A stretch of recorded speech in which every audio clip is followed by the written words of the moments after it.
പശ്ചിമേഷ്യയിൽ സമാധാനം തൊട്ടരികെ എന്ന പ്രതീക്ഷ നൽകിയ അമേരിക്കയും ഇറാനും സമാധാന കരാറിന് തൊട്ടടുത്തെത്തിയെന്ന് ഇറാൻ വിദേശകാര്യമന്ത്രി അബ്ബാസ് അറാക്ചി അറിയിക്കുകയാണ്.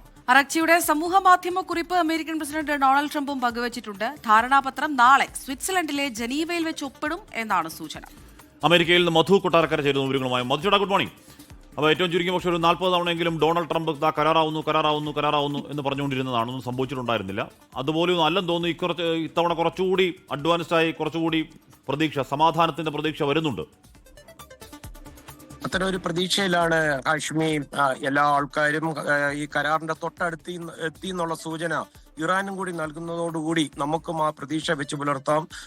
അവരുടെ ഇറാന്റെ വിദേശകാര്യ മന്ത്രി അബ്ബാസ് അറാക്ചി തന്നെയാണ് ഇത് സംബന്ധിച്ചുള്ള സൂചനകൾ നൽകിയത്.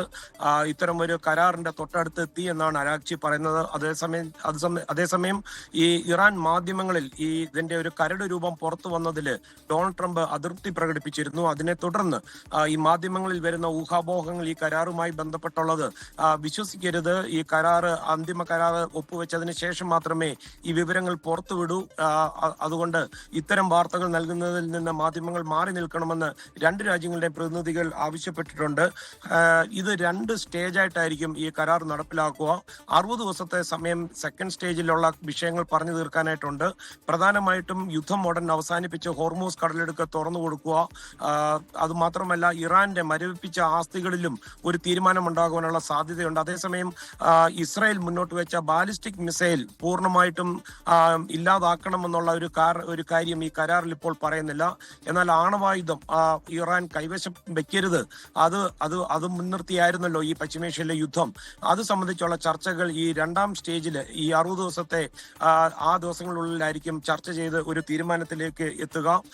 അതേസമയം ഇറാൻ ഏതെങ്കിലും രീതിയിൽ പണം കൈമാറുന്നത് സംബന്ധിച്ച് കരാറിൽ ഇപ്പോൾ ഒന്നും പറയുന്നില്ലെന്നുള്ള ഒരു സൂചനയാണ് വൈസ് പ്രസിഡന്റ് JD വാൻസ് നൽകുന്നത്.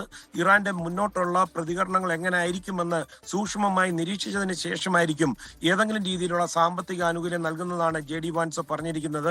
കരാർ സംബന്ധിച്ച് അന്തിമഘട്ടത്തിൽ എത്തിയതായിട്ട് ഇതിന് മധ്യസ്ഥത വഹിച്ച പാകിസ്ഥാൻ പ്രധാനമന്ത്രി ഷഹനാസ് ഷെരീഫും സ്ഥിരീകരിച്ചിട്ടുണ്ട്.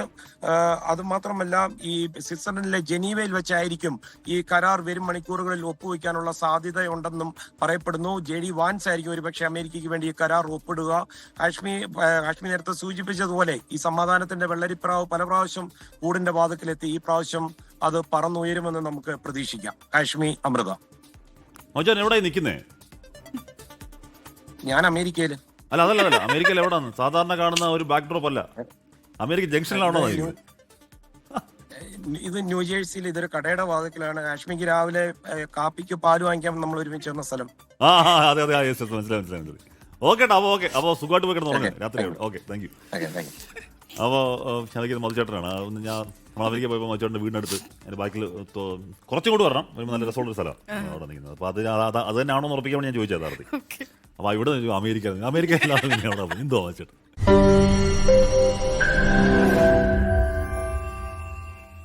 ലോകത്തെവിടെയായാലും ഏത് സമയത്തും 24 വാർത്തകളും ഓഗ്മെന്റഡ് റിയാലിറ്റി പാക്കേജുകളും എക്സ്പ്ലെയിനറുകളും വിശദമായി കാണാൻ ഞങ്ങളുടെ യൂട്യൂബ് ചാനൽ നിങ്ങൾക്ക് സബ്സ്ക്രൈബ് ചെയ്യാം.